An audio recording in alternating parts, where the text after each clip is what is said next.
Assalamualaikum warahmatullahi wabarakatuh. Alhamdulillahirrabbilalamin. Wassalatu wassalamu ala asrafil anbiya'i wal mursalin wa ala alihi wa sahbihi ajma'in. Anak-anakku yang aku cintai, sebelum kita memulai pembelajaran pada pagi hari ini, alangkah baiknya kita berdoa dan juga bersolawat kepada Nabi Muhammad SAW. Kenapa kita harus berdoa? Jadi seperti ini ya. Ilmu itu ataupun seluruh ilmu itu berasal dari Allah Subhanahu wa taala. Berasal untuk mengesahkan Allah Subhanahu wa taala. Jadi kita meminta izin kepada Allah Subhanahu wa taala untuk meminta sedikit ilmunya agar barokah dan juga bermanfaat di dunia maupun memberatkan amal baik kita di hari kiamat kelak. Kedua, kenapa kita perlu bersolawat, Pak? Jadi seperti ini, Rek. Nabi Muhammad itu adalah sosok figur yang menyuruh kita untuk menuntut ilmu dari buayan sampai ke liang lahat, ataupun dari kecil sampai akhir hayat kita. Kita disuruh mencari ilmu agar bermanfaat ilmu kita. Jadi Nabi Muhammad ini orang yang menyetarakan pendidikan. Akhirnya kita bisa belajar tanpa melihat suku, tanpa melihat ras, tanpa melihat warna kulit, dan juga tanpa melihat perbedaan-perbedaan yang lainnya. Entah kalian kaya, miskin, anak raja, Raja Namrud ya. Oke. Sebelum kita memulai pembelajaran pada pagi hari ini, alangkah baiknya kita berdoa terlebih dahulu. Berdoa mulai. Bismillahirrahmanirrahim. Raditu billahi rabba wa bil islami dina wa bi Muhammadin nabiyyan wa rasula. Rabbi zidni ilma warzuqni fahma wa amila saliha walhamdulillahi rabbil alamin. Dilanjutkan dengan salawat bersama-sama. Allahumma shalli ala sayyidina Muhammad wa asghili dhalimin bil-dhalimin. Allahumma shalli ala sayyidina Muhammad وأسخل الظالمين بالظالمين.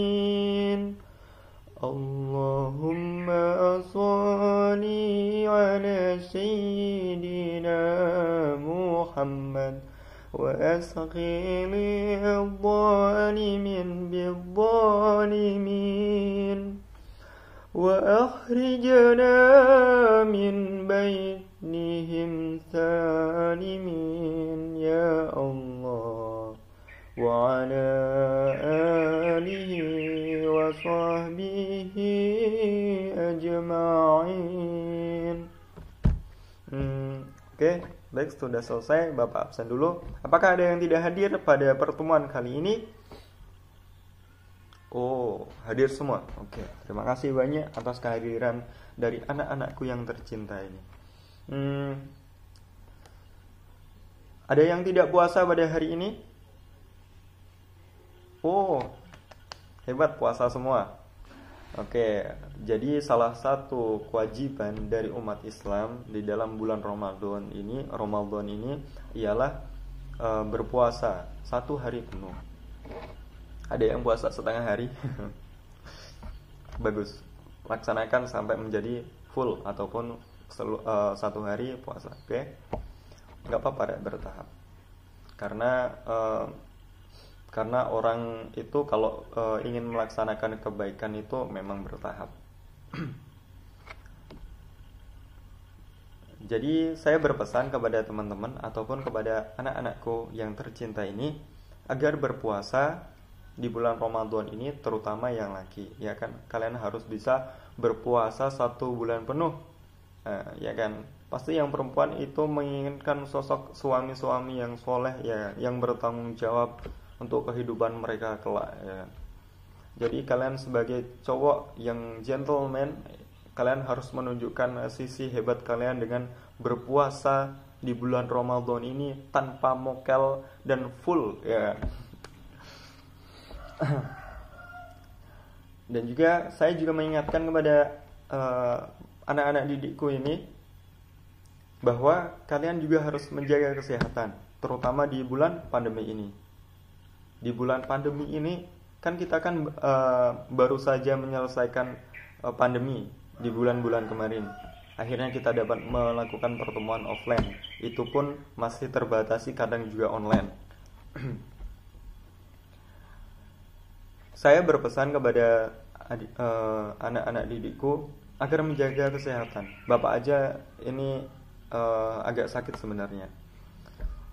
Cuma Bapak sangat berpesan kepada anak-anak didikku, kalian harus menjaga kesehatan dan juga menerapkan memakai masker, mencuci tangan, dan juga menjaga jarak. Di sini kalian harus tetap menerapkannya juga, terutama di daerah sekolah, dikarenakan kita juga tidak tahu apakah virus ini ataupun virus COVID-19 ini akan mutasi atau tidak. Kok bahas virus lagi ini malah. Baik, untuk pembelajaran kali ini Bapak akan menyampaikan tentang indahnya kebersamaan dengan sholat berjamaah. Yang nantinya ilmu yang akan kalian peroleh ialah kalian dapat menjelaskan pengertian sholat berjamaah. Kalian akan mengerti, kalian juga akan memahami tentang apa isi sholat berjamaah. Dan juga kalian dapat menunjukkan dalil tentang keutamaan sholat berjamaah. Kalian akan tahu, oh ini surat yang menjelaskan tentang sholat berjamaah, oh ini hadisnya gitu. Dan juga kalian akan mengetahui syarat sah dalam sholat berjamaah, dan juga kalian akan mempraktekkan sholat berjamaah dengan baik dan juga benar. Nanti kalian juga akan praktek di dalam pembahasan pada pertemuan kali ini.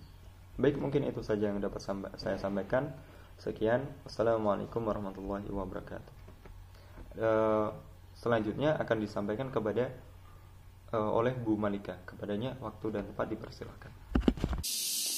Baiklah, materi yang akan kita bahas pada pertemuan pagi hari ini terdapat 4 poin. Poin yang pertama yaitu mengenai pengertian sholat berjamaah. Hayo, siapa di sini yang tahu pengertian dari sholat berjamaah itu apa? Ya, benar sekali. Sholat berjamaah adalah sholat yang dilakukan secara bersama-sama. Paling sedikit terdiri dari 2 orang, yaitu imam dan makmum. Yang mana makmum tersebut tidak boleh mendahului gerakan dari imam. Berbicara mengenai imam dan makmum, apa ya itu imam? Apa itu makmum? Siapa yang tahu? Ya, tepat sekali. Imam adalah orang yang memimpin jalannya sholat, sedangkan makmum adalah orang yang mengikuti gerakan dari imam. Poin yang kedua yaitu dalil tentang keutamaan sholat berjamaah. Sebelumnya, ada yang tahu apa itu hukum dari sholat berjamaah? Hukumnya adalah sunnah muakkad, yang berarti sangat dianjurkan. Karena apa? Karena dengan kita melaksanakan sholat berjamaah ini, kita akan mendapatkan pahala yang berlipat ganda, yaitu 20 derajat. Sesuai dengan hadis yang diriwayatkan oleh Bukhari Muslim. Marilah kita membaca hadis ini secara bersama-sama. Bismillahirrahmanirrahim. Ani ibni Umar qala Rasulullah sallallahu alaihi wasallam, sholatul jama'ati tafdulu ala sholatil fadli bisab'in wa isrina darajat. Yang artinya, dari Ibnu Umar radhiyallahu an, Rasulullah sallallahu alaihi wasallam bersabda, sholat berjamaah lebih utama dibandingkan dengan sholat sendirian. dengan 27 derajat. Jadi dari hadis ini dapat kita simpulkan bahwa dengan kita melaksanakan sholat berjamaah, kita akan mendapatkan pahala yang berlipat ganda. Jika kita melaksanakan sholat sendirian, kita hanya mendapatkan pahala 1. Sedangkan jika kita melaksanakan sholat berjamaah, kita akan mendapatkan 27 derajat. Jadi, marilah kita bersama-sama untuk lebih giat lagi dalam melaksanakan sholat berjamaah. Poin yang selanjutnya yaitu syarat sah sholat berjamaah. Sholat berjamaah dikatakan sah bila memenuhi syarat. Yang pertama yaitu ada imam, yang kedua ada makmum, dan yang ketiga dikerjakan dalam satu majelis, dan yang keempat gerakan makmum tidak mendahului gerakan imam. Misalkan sudah ada imam, sudah dikerjakan dalam satu majelis, akan tetapi tidak ada makmumnya, maka sholat imam itu tetap dikatakan sholat sendirian karena tidak memenuhi syarat yang kedua, yaitu tidak adanya makmum. Misalkan lagi, rumah Mbak Erta berdekatan dengan musola. Musola berada di depan rumahnya. Akan tetapi suatu ketika terjadi hujan deras. Akhirnya Mbak Erta memutuskan untuk sholat di rumahnya. Akan tetapi menurut Mbak Erta, karena musola dan rumahnya berdekatan dan suara imam itu terdengar ke rumahnya, jadi Mbak Erta memutuskan untuk mengikuti gerakan imam yang ada di musola itu. Nah, menurut kalian sholat Mbak Erta itu termasuk sholat berjamaah atau bukan? Bukan. Kenapa? Kok bukan? Ya, benar sekali. Karena sholat Mbak Erta tidak dikerjakan dalam satu majelis, yang mana Mbak Erta sholat di rumahnya, sedangkan imamnya ada di musola. Bisa dipahami ya mengenai syarat sah sholat berjamaah? Alhamdulillah. Selanjutnya yaitu macam-macam makmum. Macam-macam makmum ada 2. Yang pertama yaitu makmum muafiq, yang mana makmum muafiq ini adalah makmum yang sempurna, mengikuti gerakan imam dari rakaat pertama sampai rakaat terakhir. Yang kedua yaitu makmum masbuk. Makmum masbuk ini adalah makmum yang datangnya terlambat, sementara imam sudah melakukan rakaat 1, 2, atau 3. Nah, jika terjadi hal seperti ini, maka kita sebagai makmum langsung melakukan takbiratul ihram disertai dengan niat untuk menjadi makmum, langsung mengikuti apapun gerakan imam pada saat itu. Nah, setelah imam melaksanakan salam, kita menambah rakaat yang tertinggal barusan. Poin yang terakhir yaitu mengenai tata cara sholat berjamaah. Yang pertama yaitu diawali dengan azan dan iqomah. Yang kedua, shaf di belakang imam diisi oleh makmum laki-laki. Baru setelah makmum laki-laki, di belakangnya diisi oleh shaf perempuan. Yang ketiga yaitu makmum mengikuti gerakan imam dan tidak boleh mendahuluinya. Yang keempat yaitu setelah salam, imam membaca zikir dan berdoa.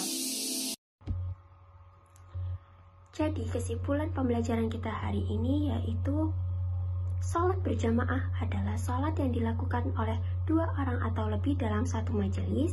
Ada yang menjadi imam dan juga ada yang menjadi makmum. Nah, kenapa kita harus menjalankan sholat berjamaah? Karena perbandingan sholat sendiri dengan sholat berjamaah 1:27 pahalanya. Kok bisa? Karena dalam sholat berjamaah kita dapat menjalin silaturahmi, dapat mengajarkan hidup disiplin, saling mencintai, saling menghargai, dan juga dapat menjaga kesatuan dan persatuan dan kebersamaan antar sesama. Dan juga dalam sholat berjamaah kita dapat menahan diri dari kemauan sendiri atau egois. Nah, pertemuan yang akan datang kita akan mempraktekkan sholat. Ibu akan membagi kelompok per kelompok, ada 5 orang. Ada yang menjadi makmum dan juga ada yang menjadi imam. Nah, kalian bisa pelajari tata cara menjadi imam, bagaimana tata cara menjadi makmum yang benar.